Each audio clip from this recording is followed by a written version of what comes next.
Another year has passed, and can you honestly say you're happy with where you are? What have you got to show for all your hard work you've put in this past year? As a financial coach, I wanted to share some of my favorite habits with you that have really helped us achieve our financial goals, and I know they'll be helpful to you too.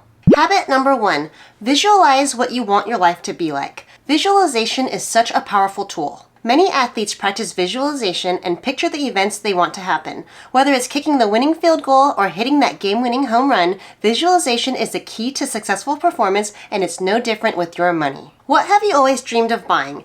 Is it a house? Is it a car? Or is it a gift to a loved one? Maybe it's a dream vacation. Visualization is so powerful. It can unlock your potential to work harder, to achieve more, and to do things you've always dreamed of doing. Visualize what you want to happen, and then it's easier to go after it. Once you have a vision in your head, you have to create a plan to get there, and that starts with goals. In order to achieve what I want to achieve, what are the goals I need to hit to make that happen? Make bite-sized goals that leads to bigger goals, which then leads to the vision that you want to achieve. Habit number 2, remember that others' opinions don't pay your bills. I want you to think about the last few things that you bought that weren't for survival. So not rent, not food, not gas. I'm talking about the last thing you bought that was something for yourself or an event for yourself. How much did you buy that item for yourself, and how much did you buy that item because of others' opinions? When you can free yourself from others' opinions, life is so much lighter. Who cares if right now you're driving an older car or you're not wearing any name brand clothes? Are they paying your mortgage? Probably not. What matters is a goal that you set for yourself and the steps you need to take to get there. People won't always understand, but you know because you have that vision in your mind that you want to achieve. This is also a friendly reminder to everyone that no is a complete sentence. Don't feel pressured to do something or to buy something because other people want you to. Just say no so then later you can say yes to what you really want. Habit number 3, do your own research. So many people hear advice from others like, this is what you should invest in, or this is how much you should put into retirement, or you should save X amount from your paycheck each month. But what you should really do is find the people who are living the path that you want to be on and listen to them. There's always going to be people that tell you to do this or to do that, but are those the people that you want to emulate? Don't listen to other people, especially if they have nothing to show for it. If you're trying to get in shape, then listening to someone that doesn't exercise at all is not someone to be taking advice from. It doesn't mean to be rude when someone says something that you don't agree with, but instead, just remember to take advice with a grain of salt. When it comes to your money, do your own research, read some books, and only listen to people that you trust.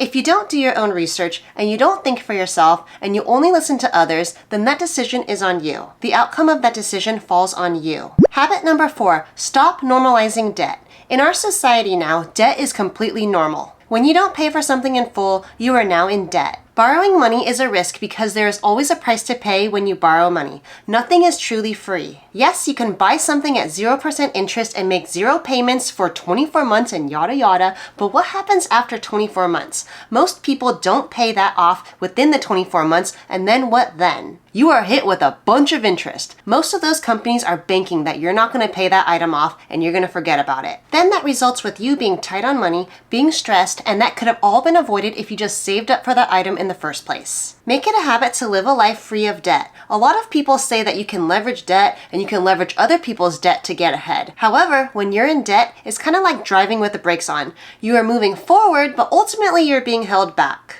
If you do have debt and want to get rid of it, take a look in the description box because I'll have my debt-free series linked below. Habit number 5, get organized with your money.